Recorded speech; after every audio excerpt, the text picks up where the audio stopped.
Pada suatu pagi yang cerah di istana, Sultan mendadak murung. Ia duduk termenung di singgasananya, memandangi tumpukan laporan kebijakan, surat permohonan, dan aduan rakyat yang tak kunjung selesai.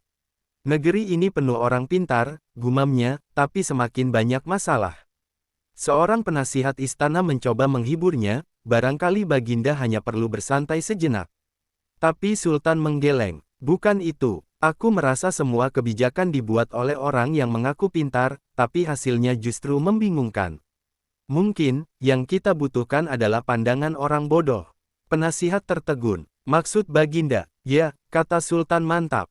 Aku akan adakan sayembara. Siapapun yang bisa membuktikan dirinya paling bodoh di negeri ini, akan diberi hadiah 1 peti emas dan diangkat jadi penasihat baru. Pengumuman pun disebar ke seluruh penjuru negeri. Orang-orang bingung. Biasanya sayembara mencari orang terkuat, terpandai, atau tercantik. Tapi kali ini, orang paling bodoh. Tanggapan rakyat pun beragam. Ada yang tertawa dan mengira ini lelucon. Ada yang geram, menganggap Sultan sedang merendahkan martabat warganya. Tapi banyak juga yang justru tertarik, kalau bodoh bisa dapat emas, mungkin ini saatnya kita jujur. Tak butuh waktu lama, pelataran istana dipenuhi pendaftar. Mulai dari pengangguran, petani, pejabat, pedagang, bahkan guru datang. Masing-masing membawa kisah, bukti, dan argumen bahwa merekalah yang paling layak menyandang gelar orang bodoh sejati. Di tengah hiruk-pikuk itu, seorang pria berpenampilan biasa saja datang sambil tersenyum santai. Ia tidak membawa berkas, tidak pula berpakaian mewah. Cuma mengenakan jubah lusuh, sandal usang, dan sehelai kertas kecil di tangannya. Ia menyerahkan kertas itu ke panitia. Nama di situ tertulis jelas, Abu Nawas. Di ruang pendaftaran sayembara, para petugas mulai letih. Ratusan orang telah mengklaim dirinya bodoh, tapi sebagian besar malah terdengar seperti membual. Ada yang bilang dirinya bodoh karena memberi seluruh tabungannya ke orang asing, ada juga yang menyebut dirinya bodoh karena menikah 5 kali dan semuanya gagal. Tapi tak satu pun benar-benar meyakinkan. Ketika Abu Nawas menyerahkan kertasnya, petugas menyipitkan mata. Kau yakin mau ikut sayembara ini, Abu? Bukankah engkau dikenal sebagai orang cerdas yang sering mengalahkan Sultan sendiri? Abu hanya tersenyum. Justru karena itulah aku ikut. Bagaimana bisa? Saya tahu sayembara ini konyol. Saya tahu ini mungkin jebakan. Tapi saya tetap datang. Bukankah hanya orang bodoh yang sadar jebakan tapi tetap melangkah masuk? Petugas terdiam. Itu, masuk akal. Hari presentasi pun tiba. Para peserta bergiliran maju, satu persatu bercerita tentang kebodohan mereka. Ada yang membawa bukti, ada yang berakting, ada pula yang menangis karena merasa hidupnya gagal total. Giliran Abu Nawas pun tiba. Ia berdiri di tengah aula, menatap para juri dan berkata dengan tenang, saya datang ke sini bukan karena saya yakin saya bodoh. Tapi karena saya tahu, hanya orang bodoh yang mau membuktikan dirinya bodoh demi hadiah. Dan saya, cukup bodoh untuk melakukannya. Seluruh ruangan hening. Para juri saling melirik. Abu melanjutkan, dan yang lebih bodoh lagi mungkin adalah kita semua di ruangan ini, yang mencoba menilai kebodohan seolah itu hal yang bisa diukur. Tiba-tiba terdengar tepuk tangan dari sudut aula. Beberapa penonton mulai tersenyum. Abu Nawas belum selesai, tapi sudah mencuri perhatian. Peserta pertama yang tampil setelah Abu Nawas adalah seorang pria muda berpakaian mencolok. Di dadanya tergantung 5 medali emas, entah dari mana. Ia membawa map besar berisi puluhan fotokopi ijazah, piagam, dan foto dirinya sedang menerima penghargaan. Ia melangkah penuh percaya diri ke tengah ruangan, lalu berkata, nama saya Kashifuddin Al-Alam. Saya layak disebut orang paling bodoh karena telah menghabiskan seluruh harta warisan orang tua saya untuk membeli gelar-gelar ini dari lembaga yang bahkan tak punya gedung. Juri memeriksa ijazahnya dan mencibir, ini dari Universitas Atlantis. Bukankah itu hanya toko buku tua di pasar belakang? Tepat, kata si pria bangga. Saya pikir kalau terlihat pintar, maka saya benar-benar pintar. Saya bahkan pernah diundang pidato oleh warga karena dikira pakar ekonomi. Salah satu juri bertanya, lalu kenapa kamu katakan dirimu bodoh? Karena kini saya bangkrut, gelar saya palsu, ilmu saya tak ada, dan saya tidak bisa kerja dimanapun. Abu Nawas yang duduk di barisan peserta tertawa kecil. Yang kamu lakukan bukan kebodohan. Itu penipuan. Kamu ingin terlihat pintar, padahal kamu tidak. Itu licik, bukan bodoh. Juri mengangguk, kami setuju. Kamu bukan orang bodoh. Kamu hanya terlalu ambisius tanpa isi. Dengan wajah merah padam, pria itu keluar ruangan. Sementara Abu Nawas tersenyum, menyadari bahwa batas antara bodoh dan pura-pura pintar ternyata sangat tipis. Peserta selanjutnya mengenakan jubah resmi istana. Ia duduk di kursi sambil membungkuk dalam, menebar senyum ke semua juri. Saya datang ke sini karena saya sangat bodoh. Apa yang membuatmu bodoh? Tanya juri. Saya selalu mengatakan iya pada semua atasan saya. Bahkan saat mereka menyuruh saya menandatangani surat kosong, saya tanda tangani. Bahkan saat saya tahu itu salah, saya tetap lakukan karena saya takut kehilangan posisi. Abu Nawas menyela, itu bukan bodoh. Itu penjilat. Ruangan jadi hening. Peserta terkejut, saya hanya ingin selamat. Saya mengerti, kata Abu. Tapi kebodohan adalah ketika kamu tidak tahu. Sementara kamu tahu apa yang kamu lakukan itu salah, tapi tetap lakukan. Itu pengecut, bukan bodoh. Salah satu juri mengangguk, terlalu banyak orang seperti ini di pemerintahan. Bukan bodoh, tapi korup secara diam-diam. Peserta itu pun terdiam, wajahnya berubah pucat. Ia tahu, topengnya telah terlepas. Abu kembali ke tempat duduk, dan dalam hati berkata, orang bodoh tidak berbahaya. Tapi orang pintar yang pura-pura bodoh, bisa menghancurkan negeri. Lalu datanglah seorang pria kurus berkacamata, membawa segepok surat lamaran kerja. Ia berjalan pelan ke tengah aula dan berkata, saya adalah pelamar kerja paling bodoh di negeri ini. Apa yang membuatmu yakin begitu? Tanya juri. Saya sudah 10 tahun melamar kerja di satu tempat yang sama. Perusahaan itu selalu menolak saya. Tapi saya tetap kirim surat lamaran, bahkan setiap bulan. Saya yakin suatu saat mereka akan kehabisan pilihan dan memilih saya. Apakah kamu sudah pernah tanya kenapa ditolak? Sudah. Katanya saya tidak cocok, tidak punya pengalaman, dan tidak ada yang istimewa. Abu Nawas bertanya, lalu kenapa kamu tidak mencoba tempat lain? Pria itu mengangkat bahu, karena saya ingin kerja di sana saja. Gedungnya bagus. Abu tersenyum tipis. Mungkin kamu bukan bodoh. Tapi kamu terlalu terpaku pada harapan yang tidak rasional. Itu antara tekun dan keras kepala.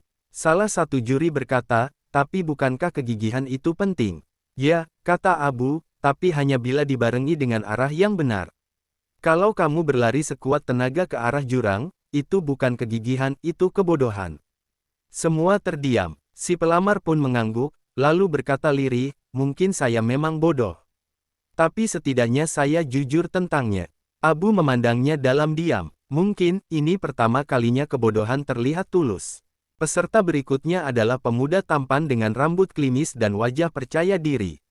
Ia datang membawa tumpukan brosur dan poster warna-warni dari pasar.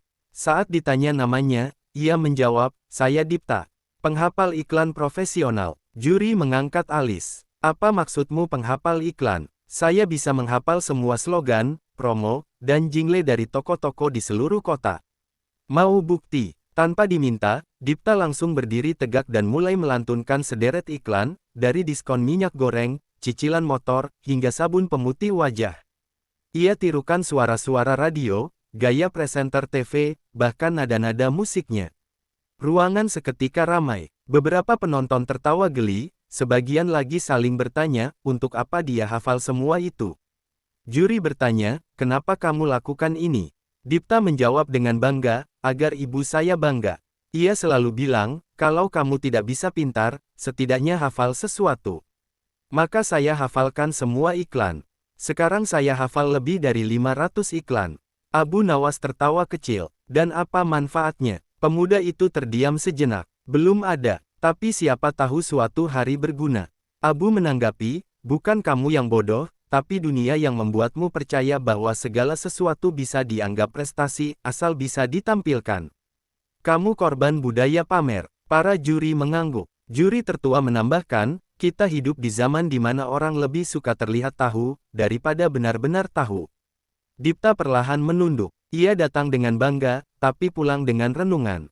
Abu Nawas memperhatikannya. Dalam hatinya ia tahu, kadang yang disebut kebodohan lahir dari tekanan untuk terlihat berarti.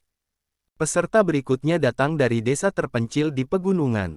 Seorang pria tua dengan tangan kasar dan wajah legam karena matahari. Ia berjalan dengan tongkat, dan saat tiba di depan juri, ia berkata dengan suara parau, "Saya adalah orang paling bodoh di negeri ini." Juri bertanya, "Kenapa kamu berkata begitu, Kek?" "Saya menggali sumur, di puncak gunung," jawabnya singkat. Sontak semua hadirin tertawa. Salah satu juri terkejut, "Sumur di atas gunung. Untuk apa?" "Karena desa saya kehausan. Tidak ada air. Saya pikir, kalau saya gali cukup dalam, mata air bisa naik ke atas." "Sudah berapa lama menggali?" 6 tahun. "Dan, ada hasilnya?" "Tidak ada. Tapi saya terus gali." Abu Nawas bangkit dari tempat duduknya dan menghampiri si kakek. Ia jongkok, menatap wajah tuanya. "Pak tua, apakah kamu tahu bahwa air mengalir dari atas ke bawah, bukan sebaliknya?" Si kakek mengangguk. "Lalu kenapa tetap menggali?" "Saya tahu, tapi tidak tahu harus bagaimana lagi. Tidak ada jalan lain. Kalau saya menunggu bantuan, kami mati kehausan. Jadi saya gali, walau tahu kemungkinan berhasilnya kecil." Abu menatap juri dan berkata, "Ini bukan bodoh. Ini putus asa yang menyamar sebagai harapan. Kadang orang bertindak bodoh karena dunia tak memberi mereka pilihan lain." Salah satu juri menangis diam-diam.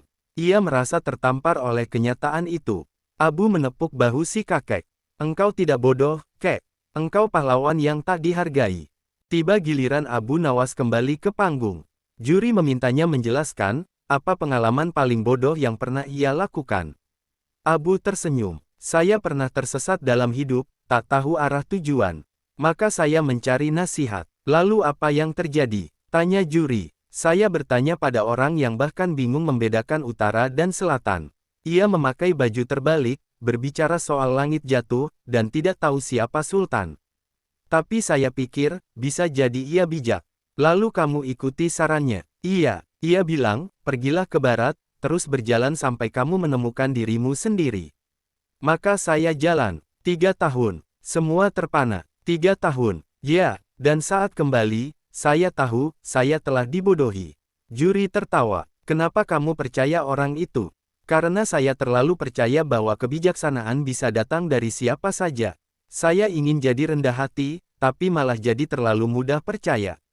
Saya lupa satu hal penting, nasihat hanya berguna kalau datang dari yang mengerti persoalan." Abu lalu menyimpulkan, "Saya bukan bodoh karena tersesat. Saya bodoh karena tidak memeriksa arah sebelum berjalan." Juri mengangguk. Salah satu dari mereka mencatat, "Terkadang, keinginan untuk terlihat bijak membuat kita mengambil keputusan paling bodoh." Seorang pria muda maju dengan pakaian yang persis meniru Abu Nawas. Jubah coklat, sorban miring, bahkan cambang palsu. Ia berdiri dengan gaya yang dibuat-buat dan langsung meniru gaya bicara Abu, tenang, filosofis, dan penuh tawa kecil. "Saya adalah Abu Nawas yang kedua," serunya. Penonton mulai tergelak. Juri bertanya, "Apa alasanmu merasa bodoh?"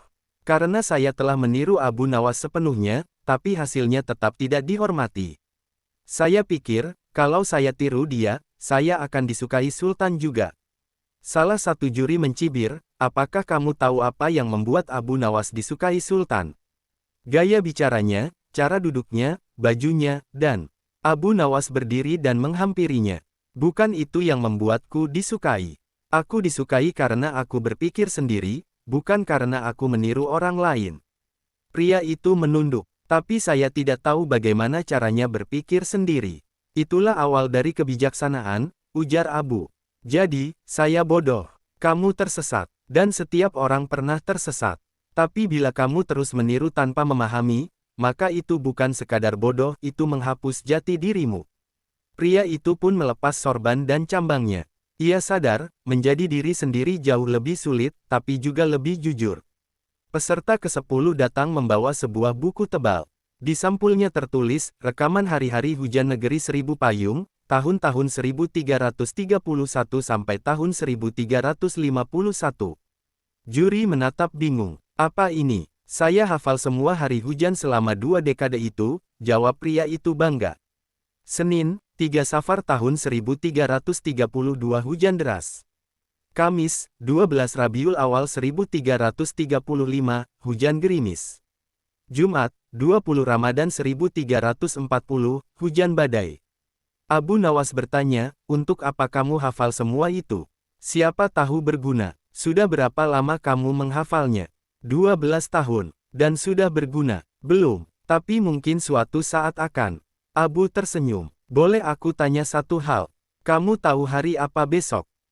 Belum sempat saya lihat. Abu tertawa. Kamu hafal masa lalu, tapi tidak tahu masa depan. Hidup bukan soal menghafal yang lalu, tapi memahami hari ini. Juri mencatat, kebodohan sejati bukan karena terlalu banyak tahu yang tak berguna, tapi karena lupa bertanya, apakah ini benar-benar penting? Pria itu merenung. Ia duduk perlahan, menutup bukunya, dan untuk pertama kali dalam hidupnya, ia mempertanyakan alasan dari apa yang selama ini ia anggap sebagai pencapaian.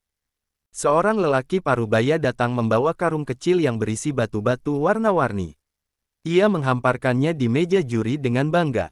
Batu-batu itu mengkilap, sebagian tampak seperti batu akik, yang lain mirip kristal hiasan mainan anak-anak. Saya bodoh, katanya sambil tersenyum puas, karena telah menghabiskan separuh hidup saya untuk mengoleksi batu-batu ajaib, yang semuanya ternyata palsu.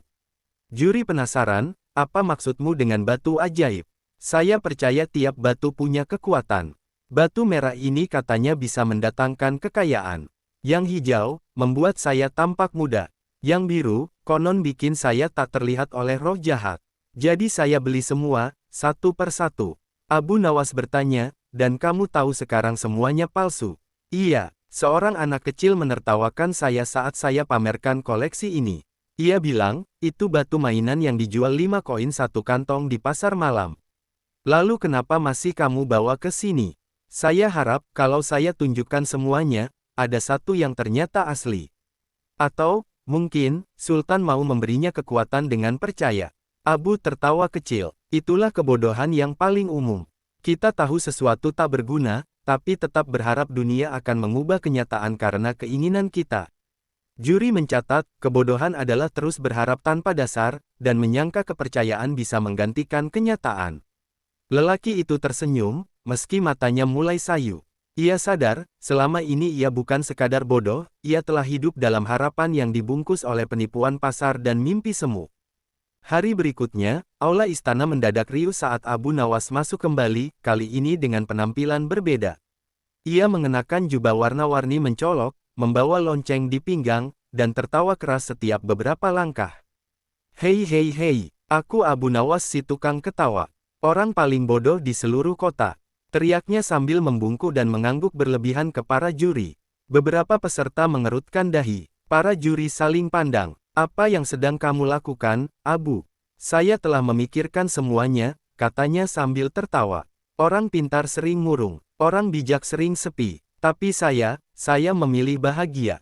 Saya tertawa bahkan saat dunia sedang jatuh. Dan itu membuatmu bodoh. Ya. Karena saya tahu dunia sedang rusak, tapi saya tetap tertawa. Saya tahu hidup ini sulit, tapi saya tidak pernah serius. Saya tahu banyak orang menderita, tapi saya masih bisa membuat lelucon. Juri bertanya, lalu mengapa kamu tetap begitu? Abu berhenti tertawa, matanya menatap tajam. Karena kalau tidak begitu, saya akan ikut gila seperti dunia ini. Mungkin kebodohan saya adalah menolak menjadi dewasa di tengah zaman yang pura-pura waras. Semua terdiam. Salah satu juri berkata pelan, kebodohan macam ini, justru yang menyelamatkan kita dari kewarasan palsu.